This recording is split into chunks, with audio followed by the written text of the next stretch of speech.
Bismillahirrahmanirrahim. Memahami ciri-ciri Al-Mahdi nanti.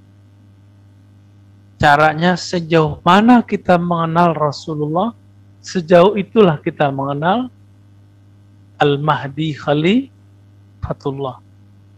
Maka mulailah membaca buku apa tadi yang saya sarankan? Sirah Nabi udah diterjemah. Judul aslinya Fiqhus Sirah. Fiqhus Sirah, judul aslinya. Terjemahannya Sirah Nabi atau Sirah Nabawi karya Dr. Muhammad Said Ramadan Al-Buti.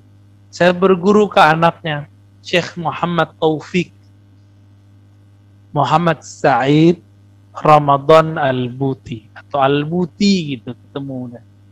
Ya. Beda formulasi aja. Ya, kalau dulu Nabi Muhammad misalnya transportasinya pakai onta, sekarang ya pasti mobil lah. Dulu Nabi Muhammad ya di kolbunya tersimpan nama-nama Allah, ilmu-ilmu Allah, ya sama orang ini juga begitu. Maka dapat dipastikannya Al-Mahdi itu nanti bukan orang pesantrenan, Pak, tapi ilmunya ngelewatin orang pesantren.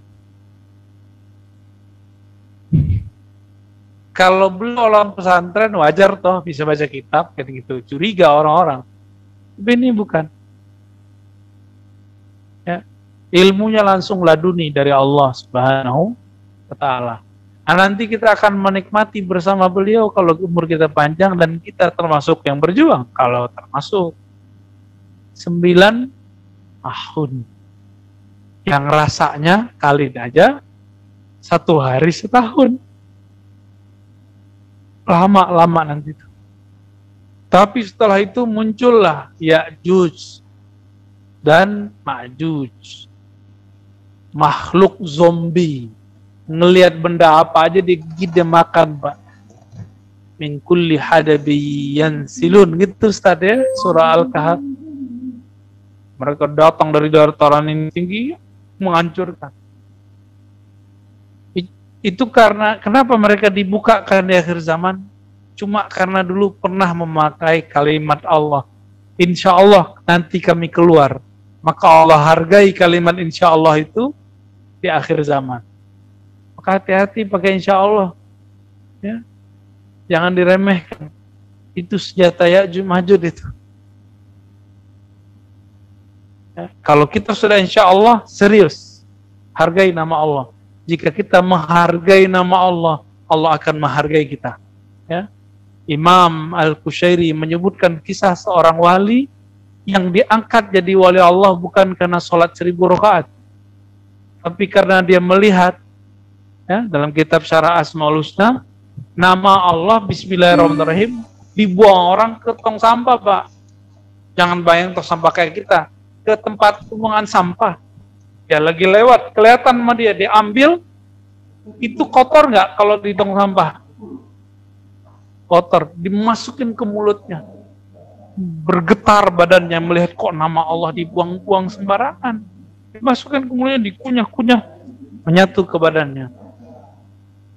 Malam-malam dia kemudian bermimpi. Allah mengatakan, aku angkat engkau jadi waliku karena engkau menghormati namaku. Kita kan sembarangan aja, ya.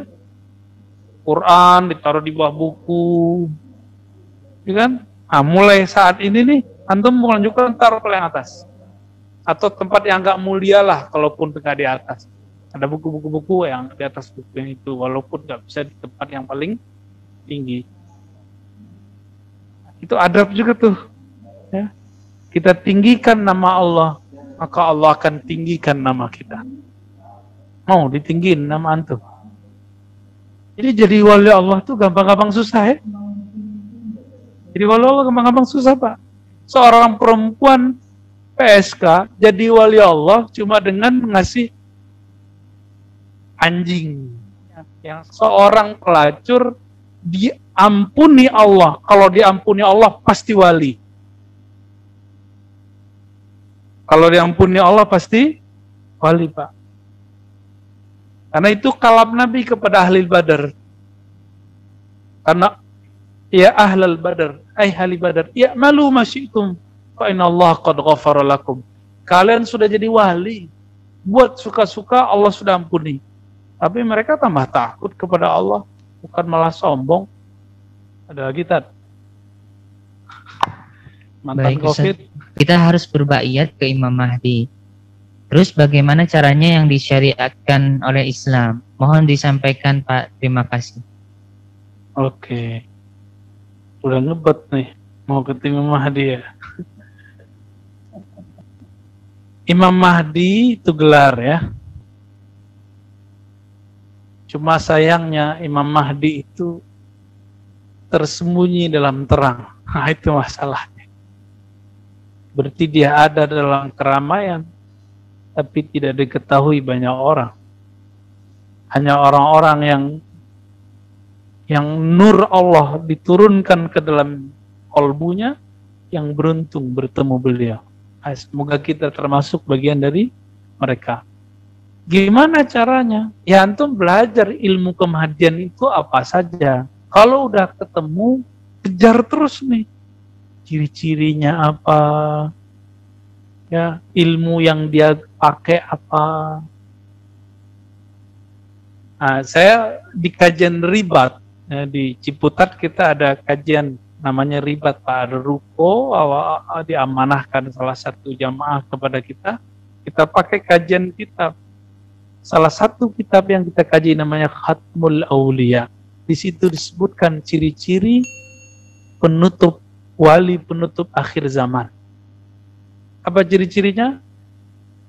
Allah titipkan ke kolbunya ilmul bad'i, ilmu alam masa lalu, alam janin mundur, alam ruh, alam nur, alam terus sampai yang ada ujungnya tuh, sampai Allah aja berhentinya tuh.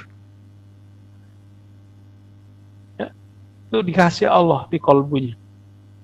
Rasulullah kan dulu punya ilmu itu di kolbunya, itu yang diwarisin. Karena setiap wali mewarisi para nabi. Imam Mahdi itu beliaulah satu-satunya pewaris mutlak nabi. Kalau ulama wali di luar paling warisin dikit, bagian ini, bagian itu, bagian. Kalau beliau ini mutlak, semuanya masuk ke dalam dadanya. Makanya saya tadi menyarankan pelajari sirah Nabi. Nanti kalau antum ketemu, wah ini dia nih. Jadi jangan dibayangkan pakaian Pak. Kalau pakaian bisa dibeli. Tapi kalau ilmu tadi bisa beli nggak?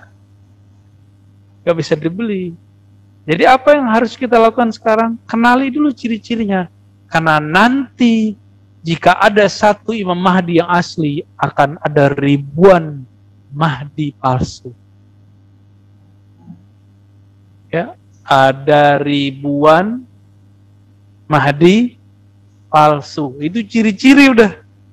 Jadi ciri-ciri Mahdi yang asli udah muncul, akan tambah banyak orang ngaku jadi Imam Mahdi. Ya, Tangerang udah ada. Ya, serius, Parung udah ada. Kalau di Jakarta lebih cakep lagi, dia ngaku jadi nabi dia. Tahu ya?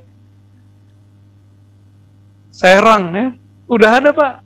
Cuma karena ini bahaya kalau ngaji akhir zaman hanya mengambil ciri-ciri zahir. Jadi dia baca hadis, ciri-ciri zahir Nabi, nggak tahu dengar di YouTube atau baca buku. Bahwa Imam Mahdi itu hidungnya lurus, gitu ya. Rambutnya agak ikal-ikal dikit. Dikasih warna.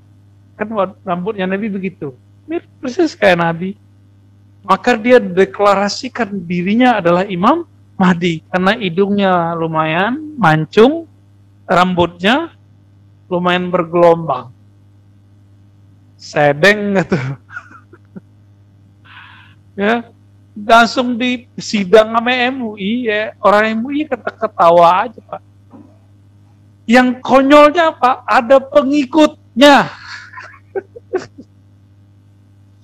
Kok ada pengikut? Yang paling lucu kan dulu di India, Mirza Ghulam Ahmad namanya, kan namanya keren tuh, hafal Quran dia, banyak hafal hadis, mengerti ilmu sastra Arab, orang India. Ayahnya sudah skenario nih, ayahnya dapat bisikan setan kayaknya. Dibangunkan masjid, lalu di sampingnya dibangun menara putih. Lalu dipakailah satu hadis, bapaknya meninggal. Sebelum meninggal, kayaknya udah ada kalam-kalam. Dia baca hadis bahwa tidak adalah Mahdi kecuali Isa. Isa Mahdi, Mahdi Isa. Pas kita cek hadisnya palsu, Pak. Ya. Maka Nabi Isa kan nanti turun di timur Damaskus. Dia bilang, ini kan Pakistan, Lahore. Ini timurnya Damaskus. Kalau pakai peta bener ya? Damaskus, timur, yaitu Lahore. Menurut dia, hari Jumat dia naiklah ke atas menara putih yang dicat putih sama bapaknya, Mirza Ghulam Murtado, lalu dia turun, naik ke mimbar, dan dia katakan, akulah Al-Masih, akulah Isa, yang turun dari menara putih, timurnya Damaskus. Yang paling lucu apa? Ada pengikutnya. Orang begini bukan untuk dibunuh, Pak. Orang begini dikasihani. Jadi saya kasihan sama orang Ahmadiyah. Saya nggak ngajak antum bunuh-bunuh Ahmadiyah ya. Saya pernah ketemu ustadz yang berdakwah di komunitas Ahmadiyah. Kata si ustadz waktu di Bandung, mereka nggak ngerti apa-apa jamaahnya ini. Dia pengen soleh, dapatnya begitu. Karena kurang mengaktifkan ya intelektualnya, kurang kritis. Didoktrin itu jadinya. Baiat, tadi ada pertanyaannya baiat ya. Jadi teman-teman, baiat itu adalah haknya Al-Mahdi. Jadi sekarang torikot sufi atau pergerakan itu baiat, bukan baiat harokah, pergerakan, apalagi baiat ISIS. Baiat ISIS mah palsu, Pak. Jangan sampai negeri ini diporak-porandakan oleh. Namun alhamdulillah karena negeri ini banyak zuriat Nabi, banyak wali-wali Allah. Insya Allah negeri kita walaupun negeri di luar sana berkecamuk, kita juga agak sedikit rusuh, tapi insya Allah Allah jaga dengan doa-doa mereka. Karena mereka paku-pakunya bumi, Pak. Kalau dihitung-hitung, lebih pantas Palu dibuat gempa, kemudian ada satu tutup ya, apa namanya? Ya ada 2 desa tutup, ya tenggelam. Seharusnya kan Jakarta, Pak, yang begitu. Kan banyak masyarakat kan di Jakarta. Ya jangan-jangan kita pelakunya kan. Tapi kenapa bukan di Jakarta? Karena paku-pakunya banyak di Jakarta, Pak. Kutub. Wali-wali kutub banyak. Ini yang saya sebut. Wali-wali itu ada yang masyhur, ada yang mastur, tertutup. Yang tertutup ini banyaknya bukan main, tersembunyi dalam terang. Makan kayak kita, ngopi kayak kita, jalan-jalan kita, ketawa-ketawa kayak kita. Ternyata di kolbunya ada nur kewalian. Susah, Pak, ketemu wali yang mastur. Kalau masyhur, apalagi diangkat sama muridnya, wali murid. Gampang ya.